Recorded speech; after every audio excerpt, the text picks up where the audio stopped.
Welcome to One Mind Zen. Tonight's Dharma talk is given by Robert Koho Epstein. This is going to be a little bit of a semi-autobiographical talk, partially, talking about what I'm calling tonight the Yoga of Zazen. It's a subject that I've been very interested in lately. I've been thinking about a lot, the physicality of the practice.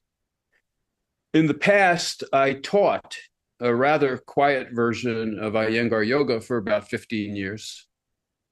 And the reason it was quiet is because I was not into high energy yoga, so I quieted down. And I studied it with various teachers for over 20 years. I still consider myself a student of yoga, but I've been naughty in recent years in terms of how much I've actually practiced. I also studied 3 different forms of Tai Chi with 4 different teachers, 3 forms with 4 teachers, because my third teacher was a husband and wife team who later got divorced, having nothing to do, as far as I know, with Tai Chi. I studied long form Tai Chi in college, a very extensive and complicated system, which I wish I still remembered, with a guy named Paul Gallagher, a disciple of Master Liang, who people in Yang style Tai Chi circles will know as one of the great old masters, one of the prominent Tai Chi masters of that time. I think he was in his 90s at that time, so I don't think he's still with us. And long form Tai Chi is, the real Tai Chi. Not too many people practice it anymore. It's a long form. It takes a long time to practice. But when I was in college, I was able to do that, and I was very lucky to have this teacher.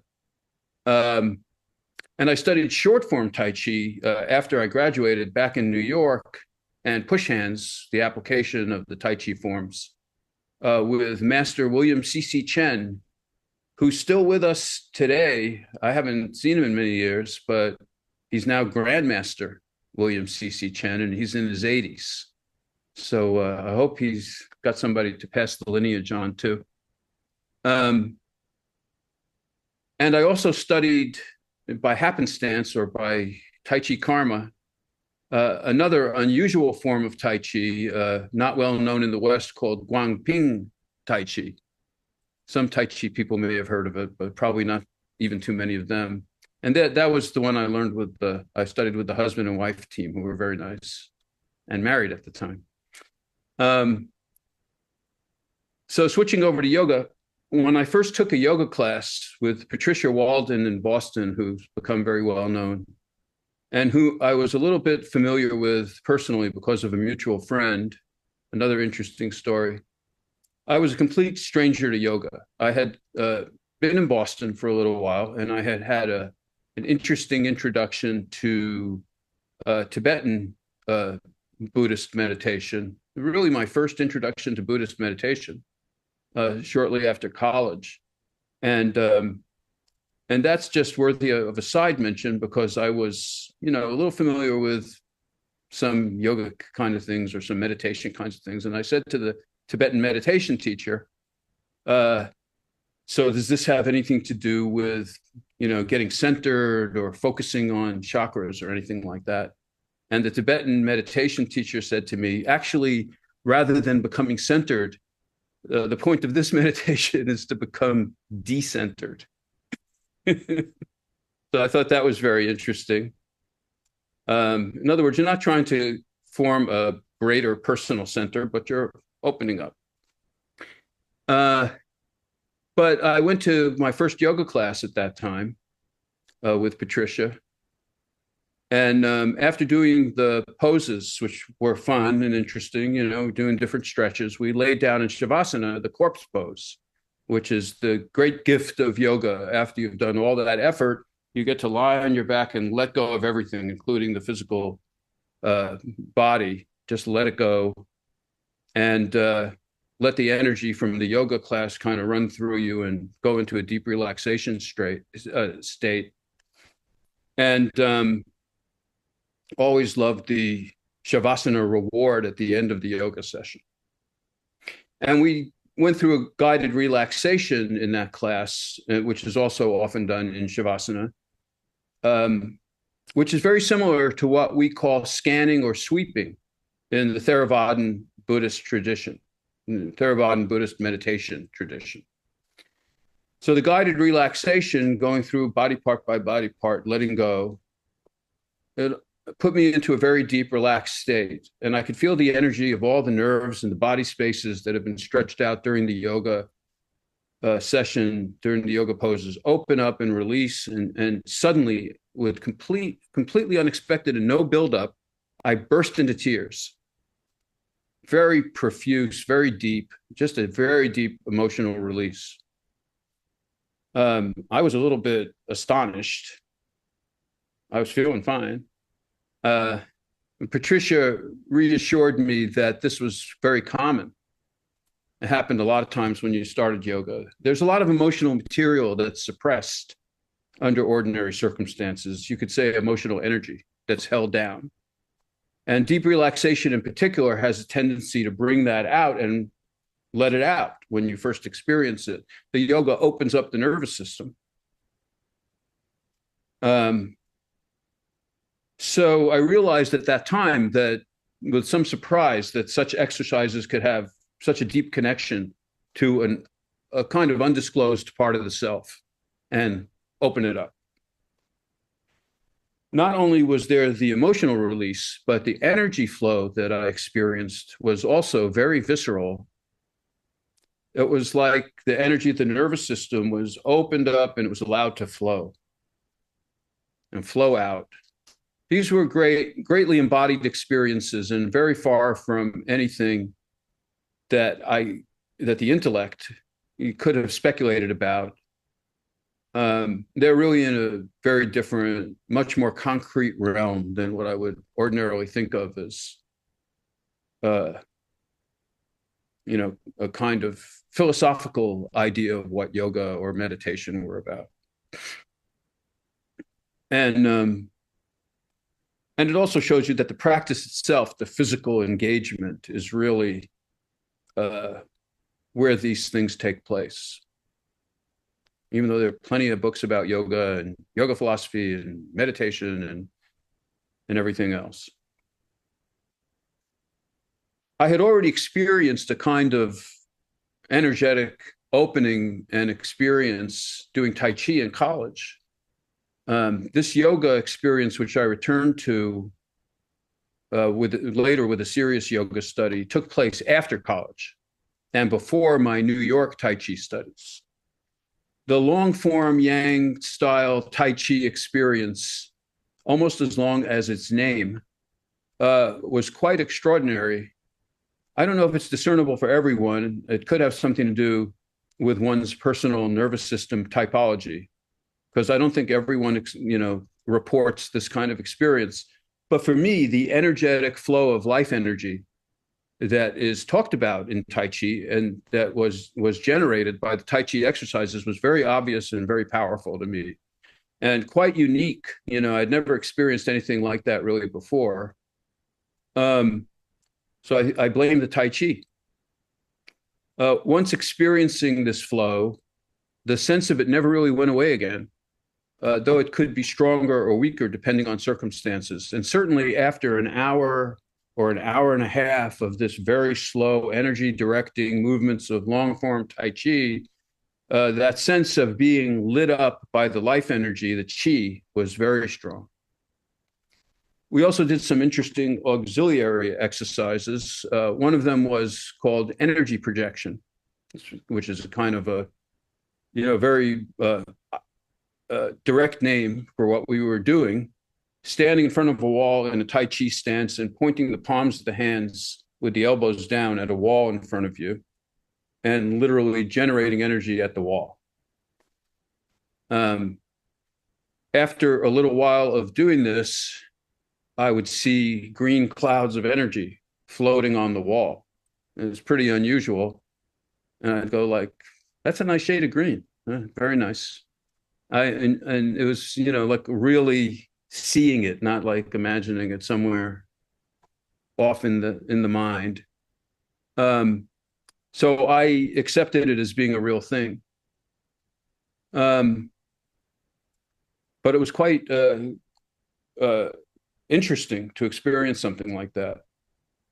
It seemed very obvious that this energy was the result of the energy flows being generated by this system of movement that I was engaged with, which was thousands of years old, and all the movements had been very carefully orchestrated to create different energetic movements from the root in the feet through the bent knees and up through the body in different configurations, and kind of weaving the nervous system in different ways.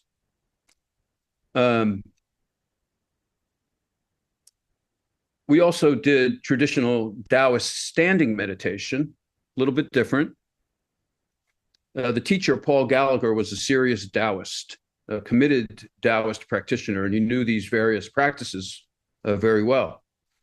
The way we stood was rather interesting and should be of interest to Zenists, especially those who have heard the argument, which makes me cross my eyes, that Zen, created and cultivated in China after Bodhidharma brought it around from India, had nothing to do with Taoism, completely divorced, no relationship, even though they were right next to each other.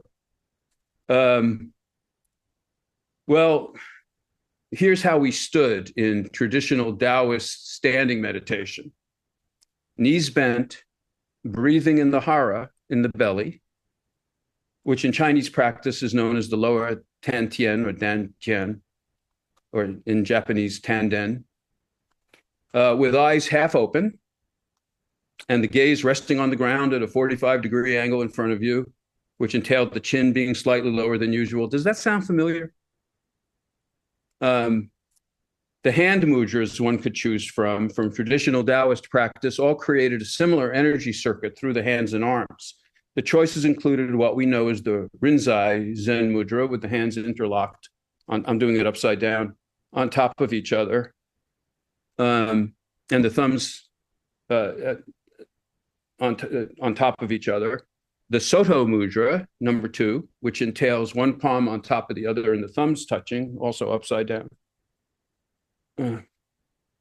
And there was a third mudra, which we don't use in Zen, as far as I know, but sometimes called the universal mudra, and which is a very lovely mudra, with all 10 fingers lightly touching each other with rounded palms forming a kind of energy globe. This is also upside down. That's a lovely, nice alternate mudra if you're ever in the mood, if you're ever in the mudra. So if you haven't tried that one, give it a shot. It's very nice. It has a very nice energetic sense of connectivity and wholeness. I taught this one to my dad when he was still with us, and he really liked it. He used to do it. He wasn't a Zen person, but he would just do it just for that nice feeling, along with a little bit of breathing work, which he really liked.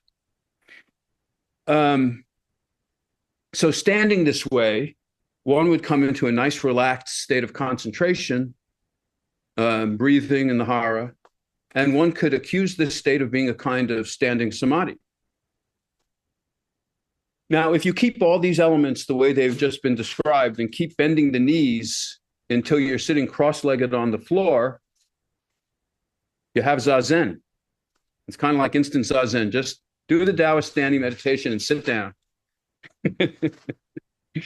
So I know they have nothing to do with each other. It's a coincidence that only Zen and Taoist standing meditation have the eyes open, but it's a coincidence. So other than sitting or standing, there's really no difference between them. And of course, Taoist energy practice and meditation, particularly Qigong energy circulation, has its own sitting versions as well. My point after all of this is that Zazen is a physical practice. It's a yogic practice. And it is an energetic practice as well. Not everyone experiences energy flow, though they may still be benefiting from it in terms of healthy support for life systems and the enhancement of cognitive functions. But from my experience, I would say that it is a very active part of meditative practice, whether you happen to have a kind of perceptual system that is able to discern it or not, it's still happening. And it is the energetic basis for heightening mindfulness and enhancing those properties of the discriminative wisdom that allows one to discern reality and illusion and move towards greater awakening.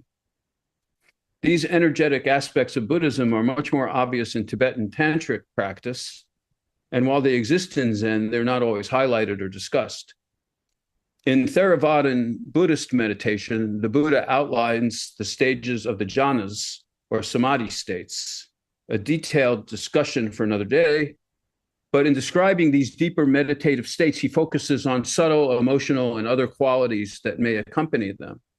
In early stages, one of the qualities that occurs prior to the establishment of equanimity and other more subtle qualities is that of pleasant sensation, a sense of pleasantness through the body, followed by a kind of nice joyous feeling. And these qualities are related to the sort of pleasant and mildly blissful feelings that can accompany an enhanced flow of chi, or life energy. The Sanskrit word for chi is prana. According to the sometimes fallible internet, it's simply pronounced prana, which is how we always pronounced it, rather than the Buddhist word for wisdom, which is pranya. But they're spelled the same way with little different diacritical marks to give you the slightly different pronunciation. So they have some relationship to each other. When I studied yoga for those 2 decades, we pronounced it prana as in pranayama. We didn't say pranyayama, which would have sounded a little pretentious. But in any case, the two words are closely related because the high life energy flow that is created by the yogic and Taoist and Buddhist meditation practices form the energetic basis for the arising of pranya, wisdom, which is a tangible, insightful condition of the mind, probably accompanied by enhanced brain states that could be detected by studies. And in fact, such studies have taken place. And yes, these enhanced cognitive states do develop from the meditative forms. So you're doing something to the brain when you sit, and it's through the nervous system, through the pranic flow that's taking place, the prana feeding the brain. So Zazen, like these other practices, has an energy circuitry which enhances the flow of pranya, also known as ki, as in Japanese Aikido, a Zen-based martial art. And it is this energy enhancement which allows the qualities of Zen insight and awakening to arise and develop. Here's a little quote from Google AI about prana. Prana is a Sanskrit word meaning vital energy or life force. It's pronounced prana, refers to the life force of the nervous system upon which human existence is said to depend. So it's the real life energy that makes us live. And probably related to, on the physical level, to glucose and ATP and the production of energy from, the way that we process things in the metabolism. This is the subtler level of this energy. Acknowledging this connection can lead to deeper insights, continuing the quote, into Eastern disciplines such as martial arts and yoga. Still quoting, in the context of energy, prana is seen as the universal life force that permeates everything in existence. It is not merely the breath, but the essence of vitality and the spark of life that fuels existence. It regulates physical bodily systems and influences mental and emotional states. I think that's pretty good. I like Google AI. Even though it doesn't practice yoga, it knows some things. So I just want to make one little point about that, which is these things are in all the philosophies. So there's ki in Aikido, there's chi in Tai Chi, there's prana in pranayama.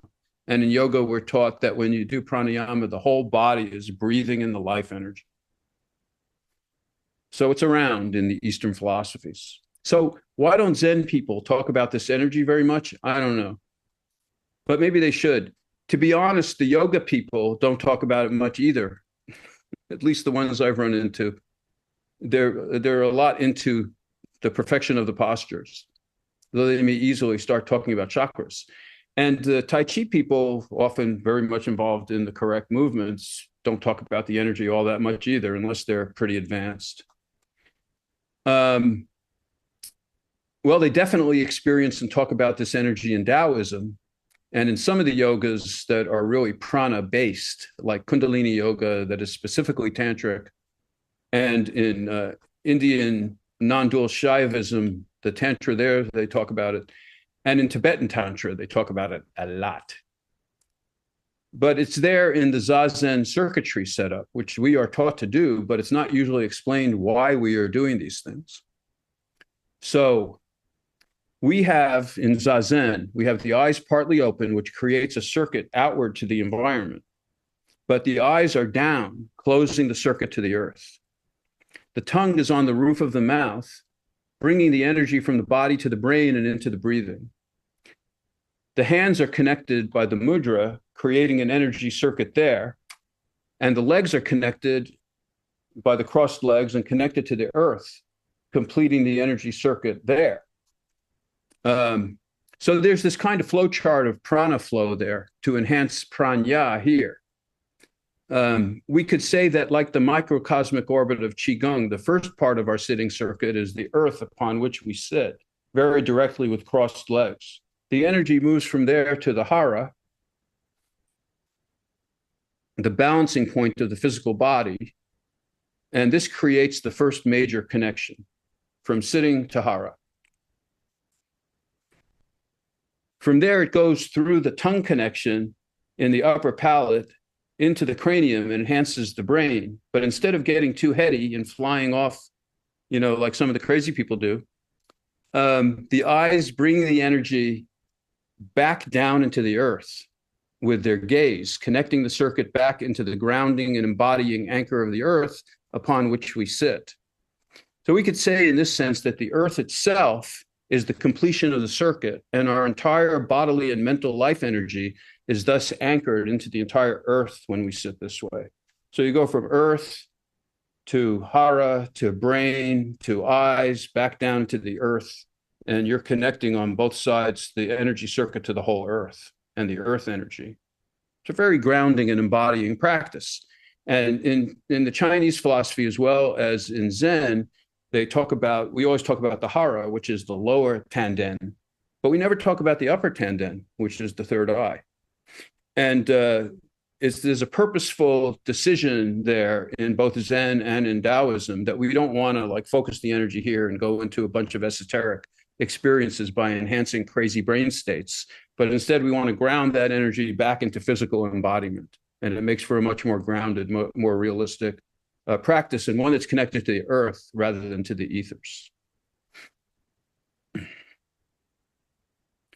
The sitting practice is known as Zazen, and the word Zen itself is derived from the Chinese Chan, which itself is derived from the Sanskrit dhyana, which is the same word as the Buddhist Pali term jhana. Dhyana means deep absorptive meditation, as does jhana. And by extension, that is also the meaning of Zen.